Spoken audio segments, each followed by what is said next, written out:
Médico de Homens e de Almas, a História de São Lucas, Taylor Caldwell. Capítulo 11. Rúbria recuperou um pouco as forças, o bastante para ser levada para baixo de uma árvore, à tépida luz do sol da primavera. O aspecto fantasmal de seu rosto iluminou-se com leve colorido. Kepta dissera a Diodoro que as mocinhas têm, frequentemente, essas recaídas que tomam aspecto de invalidez parcial. O devotado pai não sabia que as mangas compridas usadas pela menina escondiam a seus olhos o doloroso derramamento de sangue sob a pele e aqueciam seu corpo, que ia desfalecendo. Entre ele e Aurélia, ficara convencionado que Rúbria e a mãe não iriam para Roma, a não ser no outono. No entanto, cartas fogosas concernentes ao dote eram trocadas entre ele e o senador. Cusa, tanto quanto possível, e quando Lucano o contemplava especialmente, permitia que o rapaz viesse fazer suas lições no jardim, junto de Rúbria, para que ele pudesse ver a donzela. Rúbria já não estudava mais. Sua força, que desaparecia, seu langor, suas súbitas caídas em profundo sono, proibiam qualquer esforço. A moça ria gentilmente de algumas das saídas de Cusa, que sempre se acreditara muito espirituoso. E para distrair a mocinha, Cusa muitas vezes ficava acordado durante a noite, inventando coisas espirituosas ou histórias alegres.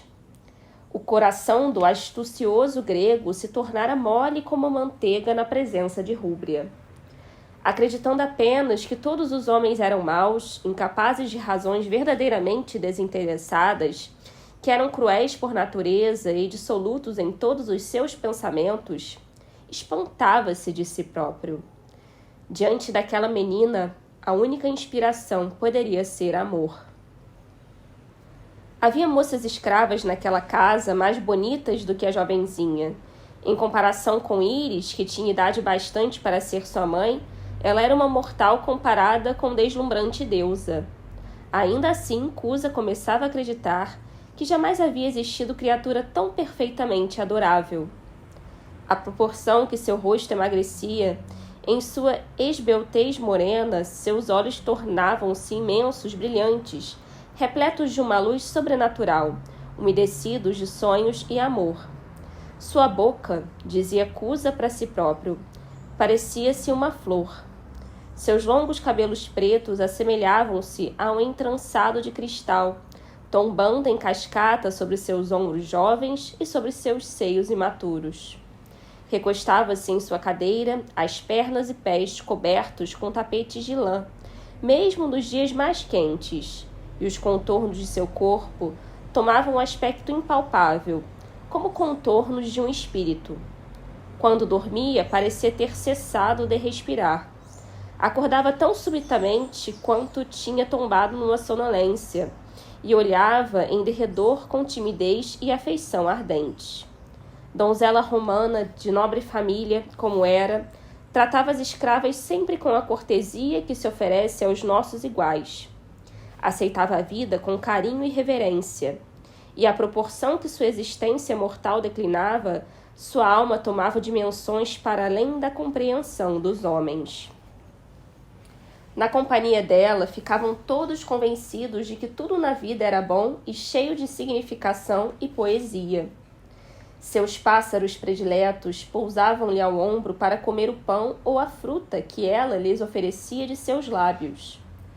Empoleiravam-se em seus dedos delicados e curvavam-se para a jovem, ansiosos, como para aprender com ela algum segredo inefável. Mesmo o sol parecia brilhar mais quando ela estava presente, e luzir mais tepidamente sobre seu corpo. Se tinha alguma dor, ninguém o sabia, a não ser Kepta. Tranquilidade e serenidade envolviam-na como uma aura. Ela não tinha medo. Durante os meses que se tinham passado, desde que sua doença voltara, Rúbria tornara-se uma mulher e, para a humilde crença de Cusa, uma divindade. Sabia que ela estava morrendo, todos o sabiam, exceto o pai, apaixonadamente devotado. Cusa suspeitava que Rúbria também sabia. Sua paciência sublime, sua ternura, sua maneira de olhar em torno, pelo jardim e para todos os rostos, com silenciosa intensidade e encanto, asseguravam-lhe que ela partiria antes que viesse o inverno. Sem embargo, Rúbria jamais se queixava e sorria, apenas como se possuísse algum segredo divino. Diariamente, Lucano se ia fazendo mais severo e mais frio, a não ser quando em companhia da mocinha. A austeridade de seu rosto parecia alcançar os próprios ossos. Sofria por seu pai, e isso Rúbria sabia. Raramente vira Enéas, mas sofrera por Íris e Lucano. Não falava no morto, mas às vezes suspirava, contemplando seu antigo companheiro de brinquedos. Era por solicitação específica sua que Lucano comia frequentemente com ela e seus pais, quando lhe chegavam as forças para descer à sala de jantar. A fim de poupar angústia ao pai, vinha caminhando vagarosa e debilmente até seu lugar à mesa. Quando ali chegava, toda sua atenção era para Diodoro, que a contemplava com amor. Acreditava que a mocinha melhorava, e Quépta fugia às suas perguntas mais diretas em tom brando. Diodoro, feliz porque Carvilho o piano terminara, afinal, por concordar com as condições por ele propostas em relação ao dote, exultava em sua crença de que a filha ia melhorando lenta e seguramente. Também exultava com a ideia de que Aurélia lhe daria um filho. Naturalmente, dizia ele, afetuosamente à esposa, será um menino. Não sacrifiquei bastante aos deuses? Ainda ontem sacrifiquei uma hecatombe e os preços que esses sírios pedem, os ladrões. Dediquei o menino a Marte. Ele deve nascer em Roma. É natural, não nesta terra desprezível. Aurélia lhe sorria. Às vezes ele a encontrava em lágrimas, mas a esposa dizia-lhe rapidamente: deves lembrar-te que as mulheres têm desses caprichos durante a gestação. Põe a mão no meu ventre, meu muito querido, e sente como teu filho salta. Parece um cordeiro. Ah, ele é forte. Vale quase tanto quanto seu pai. Um dia, ao fim do verão, Rúbria e Lucano estavam sozinhos sob a sombra de uma árvore grande, verde e brilhante. Lucano estava sentado ao lado dela, que dormitava, e ia fazendo suas lições e desenrolando seus livros de referência. De súbito, tremendo cansaço tombou sobre ele, e uma sensação de desespero esmagador. Pôs de lado suas tabuinhas e seus estilos. Olhou para Rúbria, para os cílios longos e pretos que desciam como sombras sobre suas faces pálidas, para suas mãos cruzadas, transparentes como alabastro. Tinha um aspecto de morte, de absoluta entrega, o peito mal se movendo.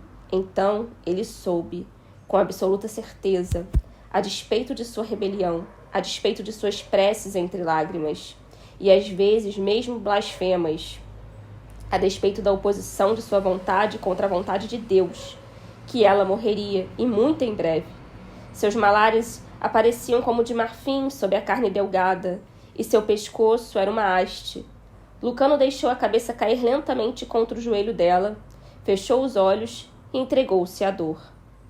Quando ela morrer, eu irei embora, pensava. Irei fazer-me um andarilho sobre a face da terra. Partirei pela noite até os mais remotos cantos do mundo, e ninguém saberá qual o meu nome. Não há nada, se não houver a querida de meu coração, sem tudo quanto verdadeiramente amei. Os pássaros cantavam e tagarelavam, e ele não os ouvia. O sol dançava em cada folha e em cada flor, e diante de seus olhos havia apenas escuridão. Era jovem e quente, mas sentia-se velho e frio como a morte. Todo o desejo por tudo quanto vive desertara dele. Quando as trevas do túmulo ou da pira funerária tivessem devorado aquela jovem, também a ele teriam devorado. Um torpor de fraqueza correu-lhe pela carne, e Lucano sentiu-se mortalmente doente, como se também estivesse para morrer. Um gemido ligeiro escapou de seus lábios. Mão leve como o toque de uma folha tocou o alto de sua cabeça dourada, e ele, sobressaltado, levantou os olhos. Rúbria sorria-lhe com a terna sabedoria de uma mulher. Todo o amor brilhava em seus olhos, toda a compreensão. Ele tomou-lhe a mão e beijou-a com força desesperada. Podia sentir sua fragilidade, sua delicadeza quase espiritual. Então ela falou: "Não deves sofrer, Lucano querido." Sua voz era baixa e infinitamente suave. O coração de Lucano estremeceu. Então a menina sabia. E era possível que o soubesse de há muito tempo. Ele não podia suportar a ideia de que aquela criatura tão jovem e tão bela soubesse a verdade e a tivesse aceitado, sem medo natural, sem lamentações, somente com uma coragem sublime. Intimamente amaldiçoou Deus e pensou: quando ela morrer, eu irei com ela, pois nada existe sem ela. Então, uma grande imobilidade e uma quietude caíram sobre ele. "Não deves sofrer", repetiu a menina, e sua voz ainda era mais suave. "Eu sou muito feliz. Não estarei separada muito tempo de ti e de meu pai. Os deuses são bons e não odeiam o amor entre os mortais." "Mas Deus é perverso", pensou Lucano. Pôs de novo a cabeça sobre os joelhos de Rúbria, e o belo jardim que o rodeava tornou-se fantasmal a seus olhos, que se enchiam com as formas da agonia. Rúbria falou de novo, muito baixinho: "Sinto em meu coração que estás pensando, querido. Não deves pensar assim. Deus tem um grande destino para ti. Ele é nosso Pai, e nós somos seus filhos. Achas que ele nos infligirá desgosto e dor sem um propósito? Seremos chamados até ele." "Não!" exclamou Lucano. "Se ele é como dizes, Rúbria, que te erga dessa cadeira e ponha sangue em tuas faces e força em teus membros." A garganta dele apertou-se num espasmo de angústia. A donzela suspirou. "Ele sabe, seguramente, o que é melhor. Com toda certeza, a paz que sinto é a sua misericórdia, a sua bondade. Hoje não tenho dores. Na noite passada dormi como uma criancinha, e meus sonhos foram adoráveis, mais do que se possa imaginar. Eu estava cheia de alegria, e a alegria está comigo, hoje. O mundo é belo, mas o lugar para onde vou é ainda mais belo, e não haverá mais separação." Levantou a cabeça de seu travesseiro e olhou para Lucano, para seu rosto esculpido, para sua boca imóvel e rígida, para o amargor azul de seus olhos. "Ah, tu te esqueceste", disse ela. "Quando éramos mais novos, foste tu quem me disseste tudo isto." Mas era mentira, pensava Lucano. Não podia falar, não podia privar aquela mocinha de seu último consolo, mesmo quando ele fosse falso. Rúbria observava-o gravemente. "É a verdade", falou. "Tudo quanto me disseste quando éramos crianças é verdade. Minha alma afirma-me isso, e não há mentira à beira da sepultura. Vou ter com Deus." Tateou seu peito, e dali tirou a cruz de ouro que Quépta lhe dera. Colocou-a na palma da mão de Lucano, e então levantou os olhos para contemplar o céu. "Quépta é um homem estranho, cheio de sabedoria, Lucano. Contou-me que aquele que irá morrer nesta cruz está vivendo agora no mundo conosco, e é pouco mais do que uma criança. Mas onde ele vive, ninguém sabe, a não ser sua mãe. Seu nascimento foi profetizado pelos padres da Babilônia há milhares de anos, e ele veio. Há de levar-nos para a vida eterna, e não haverá mais morte, mas apenas júbilo." Lucano pensou, de repente, na grande cruz branca que vira no templo escondido dos caldeus, em Antioquia, e ficou dominado pela cólera, pelo alto escárnio, pelo ódio, pela repulsa. Os padres eram charlatões notórios, com seus oráculos, profecias, conjurações, ilusões e jargão misterioso. Riam em segredo da ingenuidade dos que neles acreditavam. Engordavam com os sacrifícios, cometiam abominações, enchiam seus cofres com o ouro dos fatos. Em face da morte definitiva, seus rostos hipócritas desapareceriam, suas vozes silenciavam. A cruz de ouro reluzia na mão de Lucano. Ele desejava atirá-la apaixonadamente para longe e amaldiçoá-la como quinquilharia que era. Rúbria debruçou-se em sua cadeira, cruzou-lhe delicadamente os dedos sobre ela. É um presente que te dou. O poente mostrava-se no céu ocidental, um mar de ouro e escarlate, repleto de velas verdes, pequenas nuvens que se espalhavam. A brisa suave se abateu e o perfume das flores e da terra fértil ergueu-se como incenso. Rúbria dormia e Lucano estava sentada a seu lado, a cabeça sobre os joelhos da mocinha, a mão dela em seu cabelo dourado. Não saberia dizer quanto tempo permaneceu assim. As pontas da cruz enterravam-se em sua mão, cortando-a, e ele não sentia. Por fim, ergueu a cabeça e a mão da donzela tombou pesadamente de sobre ela. Havia um sorriso no rosto de Rúbria, como se tivesse acordado para a alegria serena e completa.